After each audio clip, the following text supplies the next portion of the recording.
Welcome back to SleeplessRonin Plays, and today we're going to do a little bit something different in a ranking video.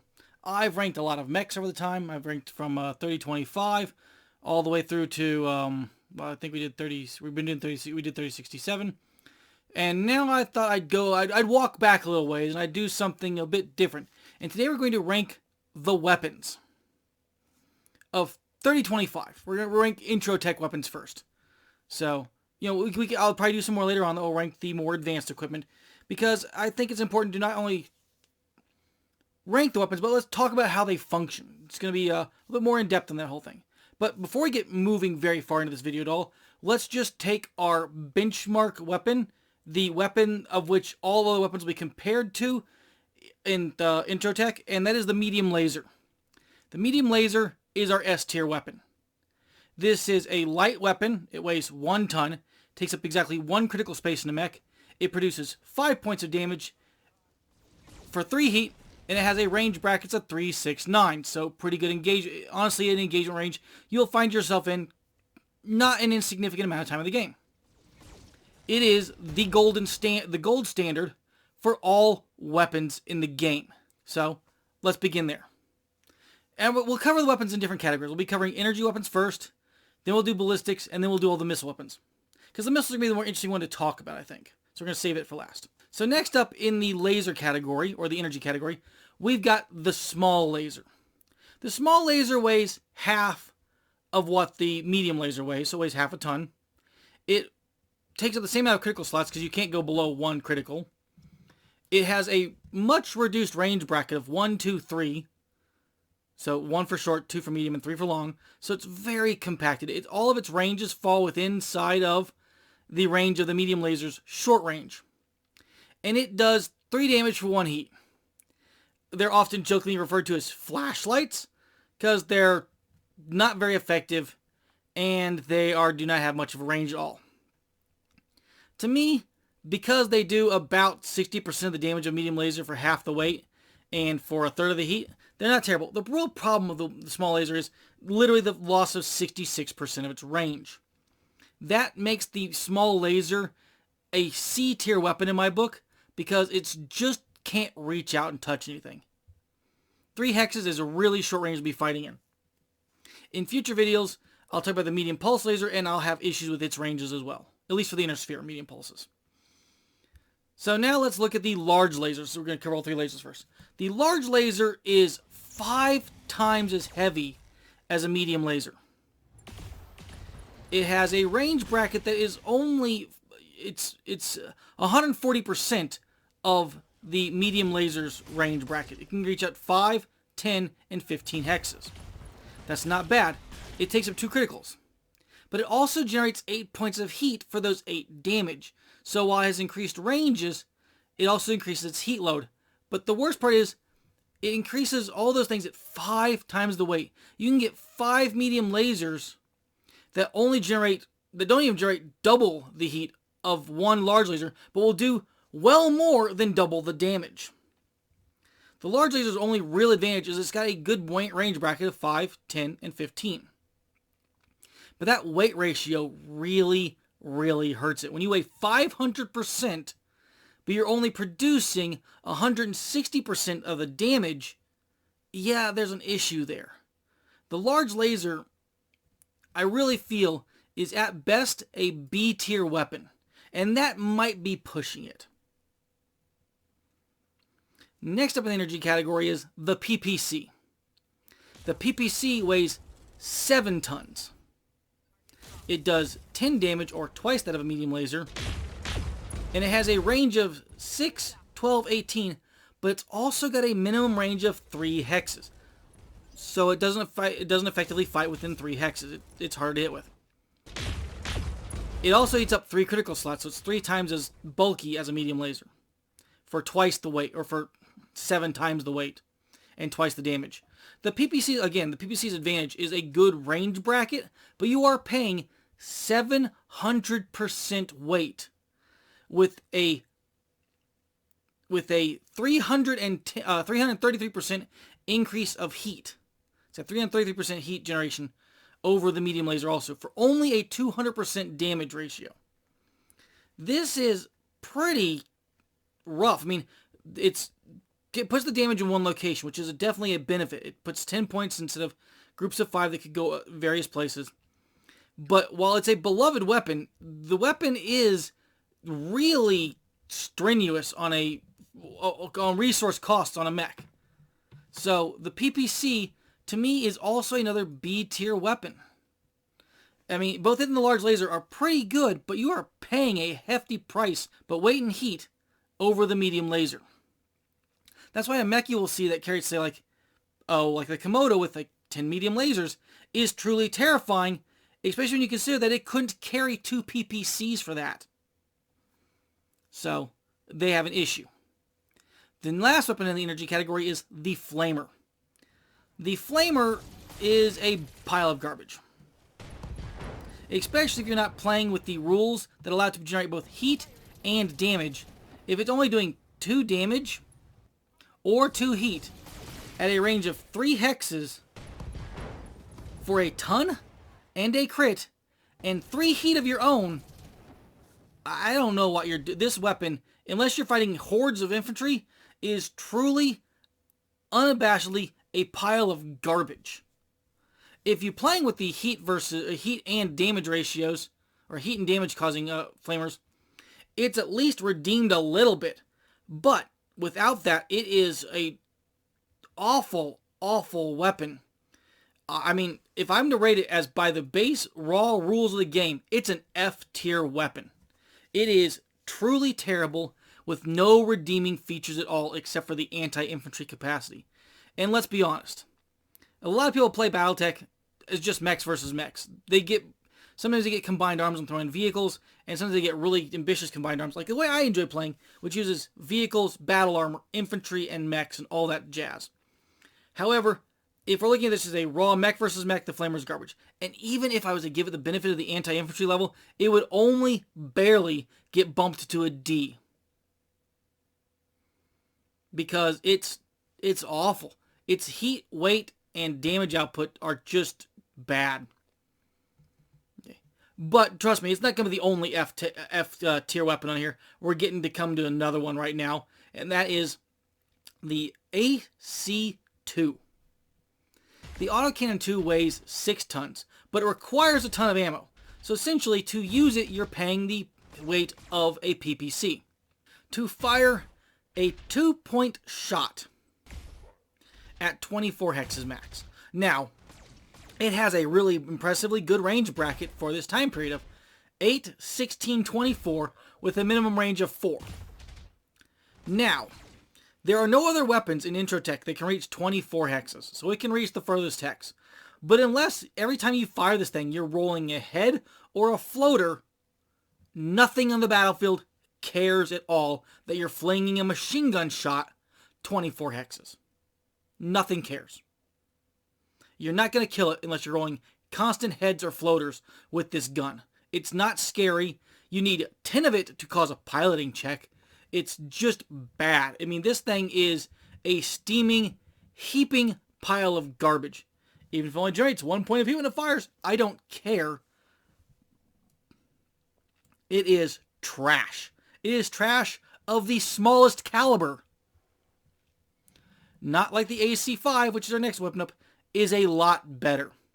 The AC-5 weighs 8 tons and requires at least 1 ton of ammo to do 5 damage with the exact same brackets and range as the PPC.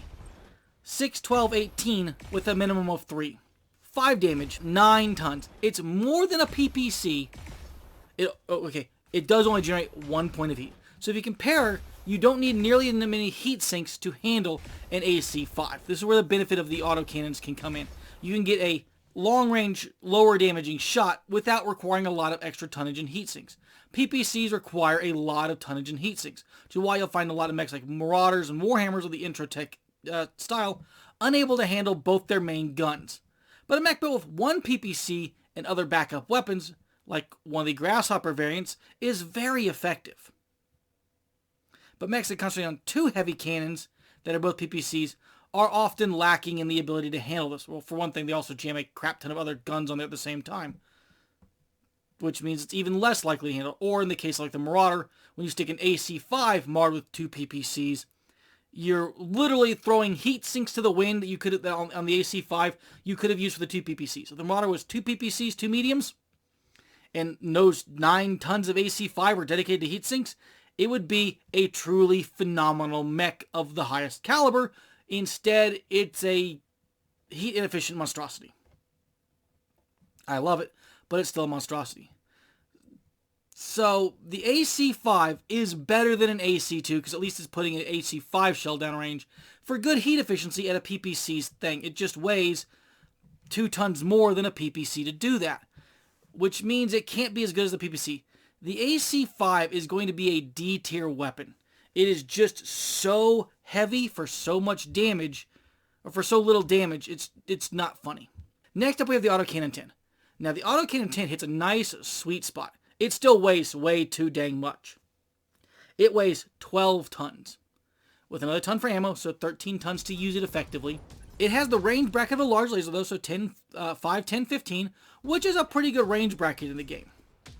It generates 3 points of heat, so it is a bit hotter running than the AC-5, but then again it's doing more than double damage in one location. The issue though is it eats up 7 critical hit slots. This thing takes up more than half a torso for a single AC-10, which means if you want to mount them, you have arms, you can put 1 in each armor, 1 in each arm, and 1 in each side torso at best. Which is why you have some things like the Annihilator that carrying 4 of these things, which of course it's eating up 48 tons plus ammo. You have to spread them around. You can't concentrate these weapons into one location because they're just so bulky. Still, the damage to range with the heat and the tonnage makes the AC-10 a C tier weapon. It's almost B tier. It's just really, really heavy. I like it, especially when you pair it with a large laser. It's actually got some good potential out there. But it's just so heavy for that much damage. 13 tons dedicated for a 10 shot is a pretty large chunk of most mechs. I mean, it's very heavy. Last up, second to last in the ballistics category is the Autocannon 20. The Autocannon 20 is that scary gun of the Introtech era. There's nothing else that in this time period that's going to put 20 points of damage in one spot, which is just going to put a hole in almost anything in the game. So, I mean, like even assault mechs, you hit it with one of these AC-20s, and in the Introtech era, it's scary as all heck for them because that's a big, big hole. It only weighs 14 tons, so you get double the damage of an AC-10 at only 2 tons increase. Its range is back to a medium laser range of 369, so it pairs up if you're matching it with some medium lasers, like you'll find on you'll find on a Hunchback, which will have 2 medium lasers, a small, and an AC-20. It's got good pairing. It does generate a lot of heat for an autocannon of 7 points. But that's not terrible when you think you're doing 20 damage. I mean, and to get other 20 damage on 2 guns with PPCs, that's 20 points of heat. That's very high. Its largest downside is really, it takes up 10 criticals. It is a monster cannon. It is gigantic. It eats up so much critical space, it's not even funny. I mean, this thing is eating 10/12 or 5/6 of a side torso in space in one installation. If you put it in an arm, you could, and you want to leave it all in the arm and not have it like, move some crits into the torso, you have to have only upper and shoulder actuators. Otherwise, it can't fit in the arm completely. Still, it's a frightening weapon on the battlefield. Its weight to damage output is the best of all the ACs. It just has the range issue that a medium laser has. But the medium laser is our gold standard weapon. 9 hexes is not a terrible range in the game. It's where you'll be fighting at. And you'll be fighting a lot of times. You will see a lot of closings to 6 hexes. Oh yeah, a good, you'll try to keep your distances, but it's going to be inevitable that because of the way initiative works out, if you're playing lance on lance, someone at some point in time is definitely going to be getting close enough. And also the AC-20 makes that nice, big, giant ring around the mech that says, if you're within this ring, I'm going to give you a bad day. So the AC-20 is going to be our B-tier autocannon. The autocannons literally, as they increase in bore size, or volume of fire, or whatever metric they use to get the 20 number, are each go up a level in the tier. So, that's good. Our last ballistic weapon is the machine gun. The machine gun is our other anti-infantry weapon we have for Introtech technology. It is half a ton. It's got a 1, 2, and 3 hex range, so short, medium, and long, or 1, 2, and 3. And it does 2 points of damage. It's really, really a afterthought. The biggest benefit is it generates 0 points of heat, so you never have to worry about any heat capacity with the machine gun. It is so just there. It's good at killing anti-infantry, and having a large number of them on a mech can make the mech somewhat as scary as a crit seeker.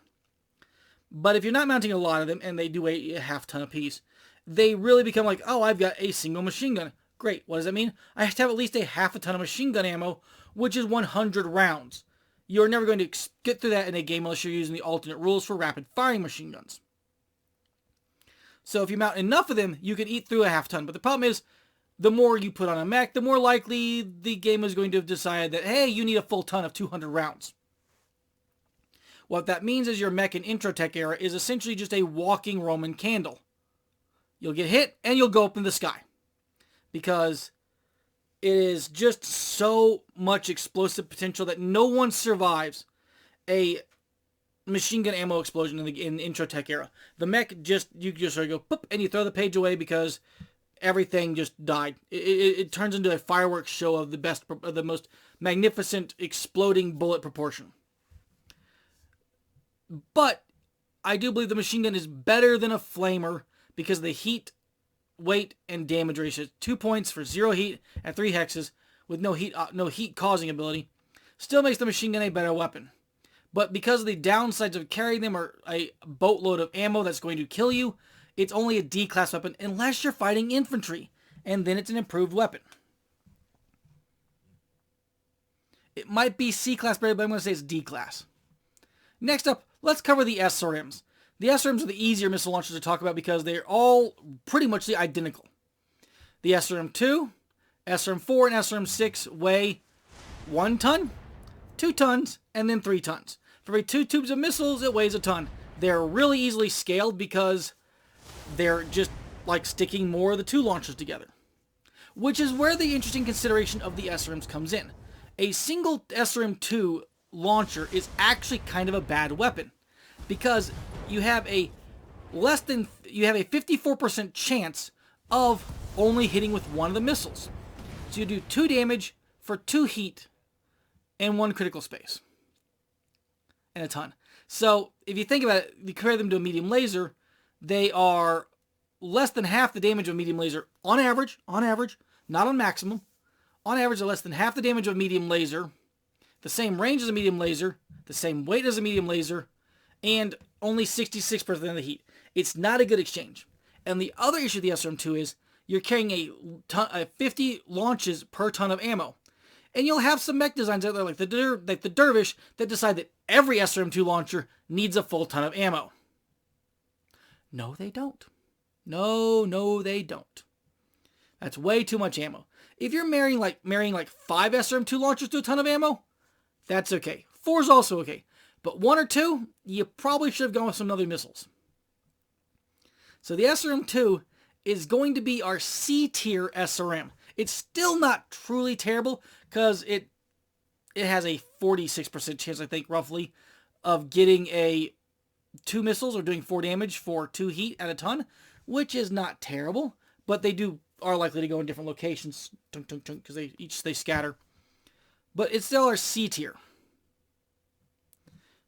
Now, the interesting thing is a lot of people are probably going to say, oh, well, that means it's going to be the B tier and the A tier for the 4 and the 6. Now, both the 4 and the 6 are really interesting looking at. The 4 has just double the weight of the SRM-2. It's double the criticals of the SRM-2.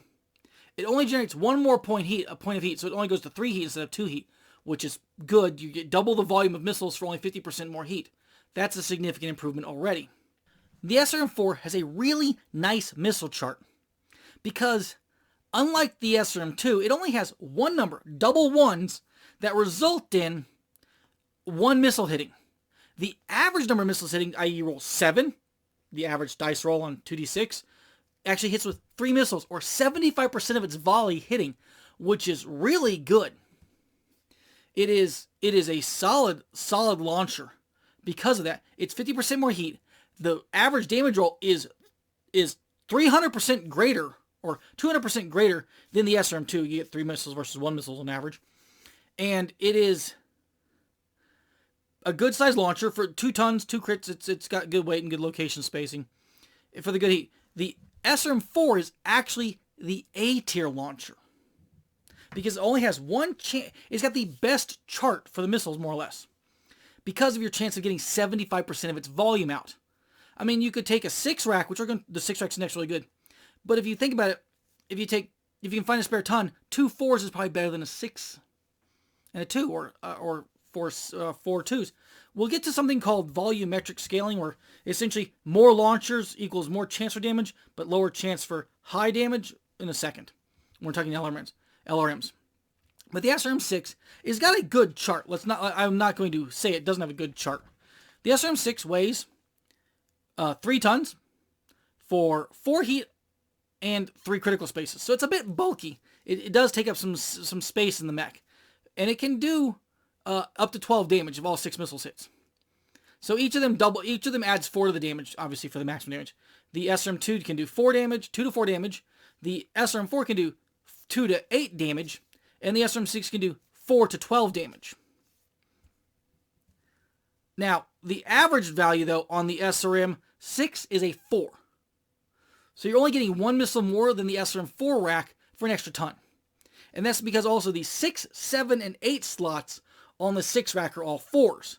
So it's really running in the middle of the area, being that. The 4 rack's got a really wide spread of 3s. It's a much larger chunk of getting 3 missiles out of it. Yeah, the SRM4 gets 3 missiles at between 7, 8, 9, and 10. It gets 3 missiles. So a pretty good chunk right there.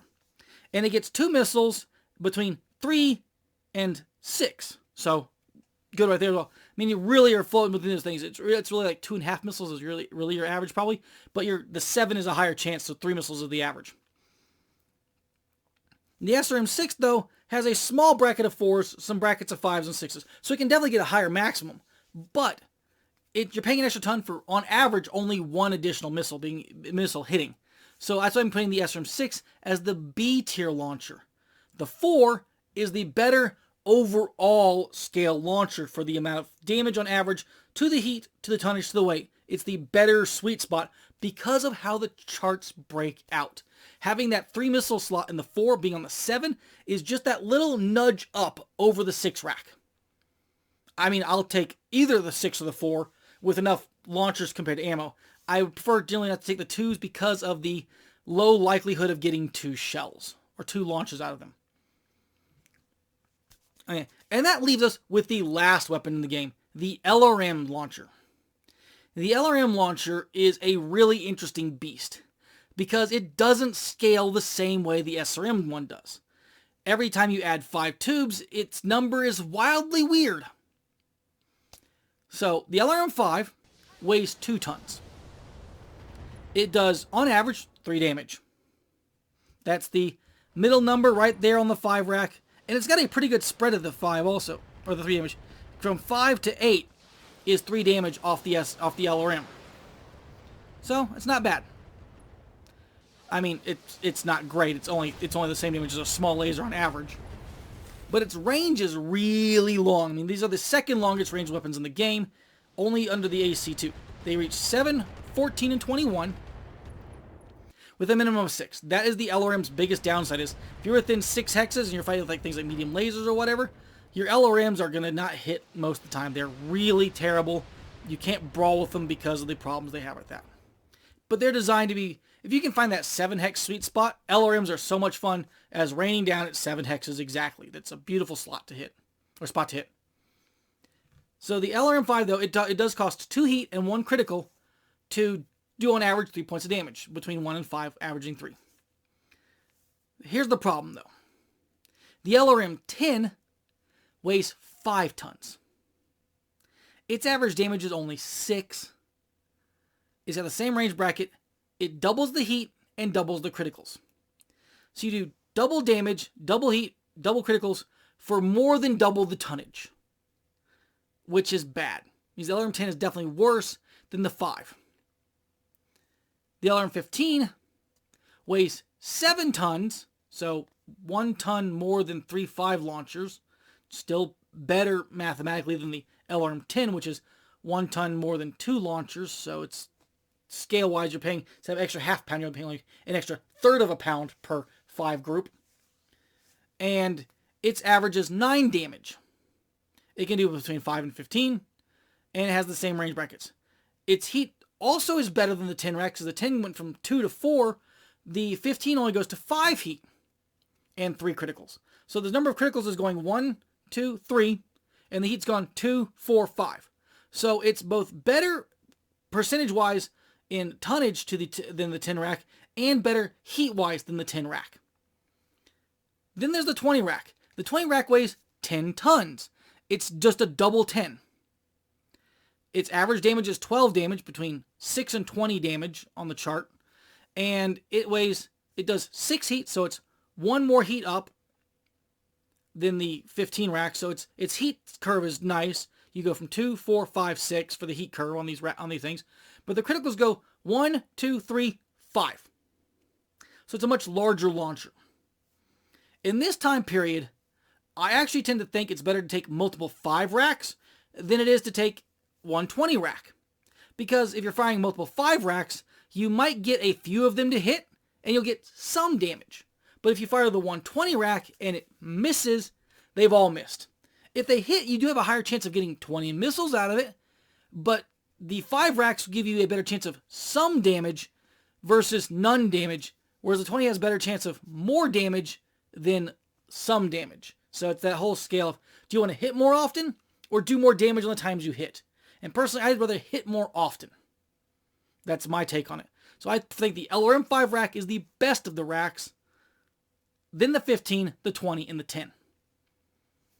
Just to get that scale out. Now, the instant you give me Artemis 4, once we get to standard tech, I will completely change my tune and say either you go a bunch of LRM 5s or you go the 15 and the 20.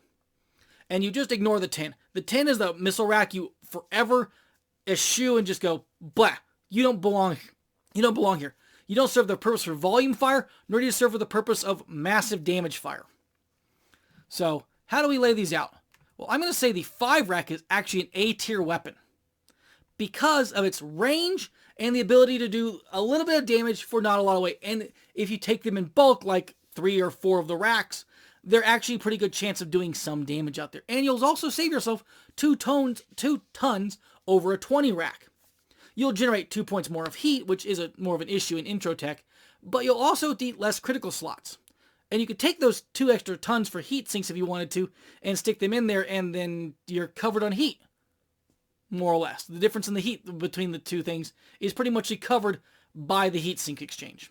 And by having the 5 racks, you'll hit more often for some damage. So that's the B tier, the A tier weapon.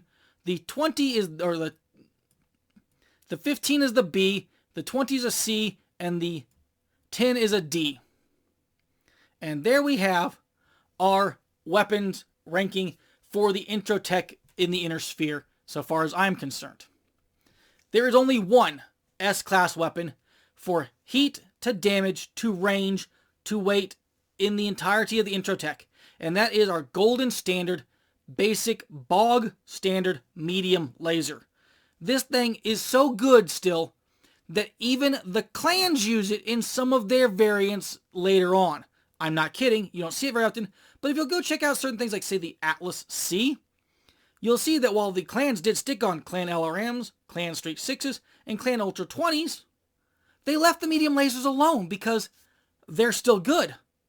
Especially if you're not running a mech that's super heat efficient with all their doubles. If you're running just something that's got single heat sinks, those inner sphere mediums are still a valuable weapon that's worth maintaining. So they're worth it. They are the best weapon of Introtech, hands down.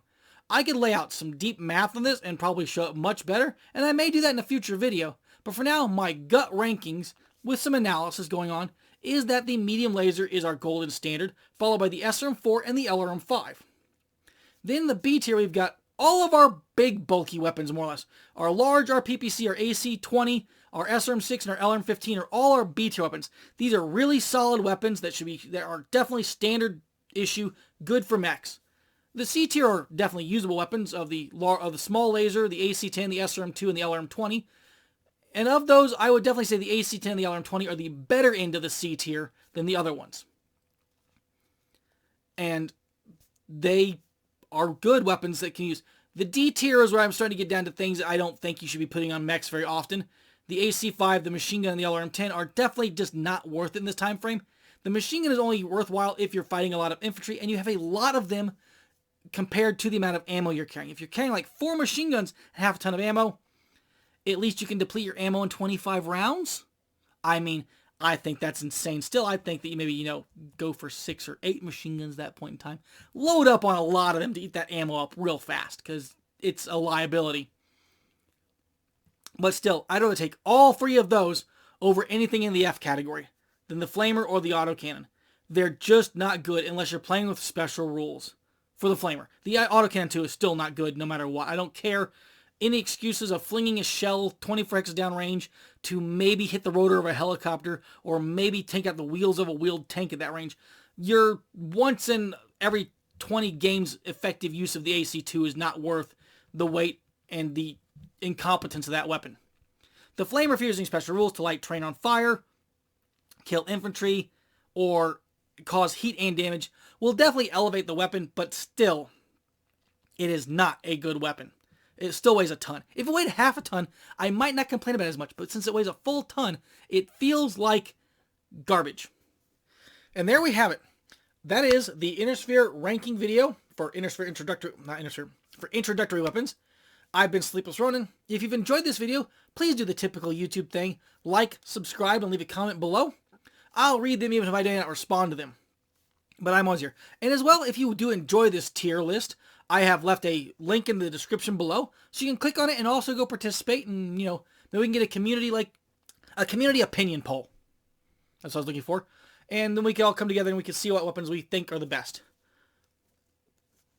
And, yeah, that's it.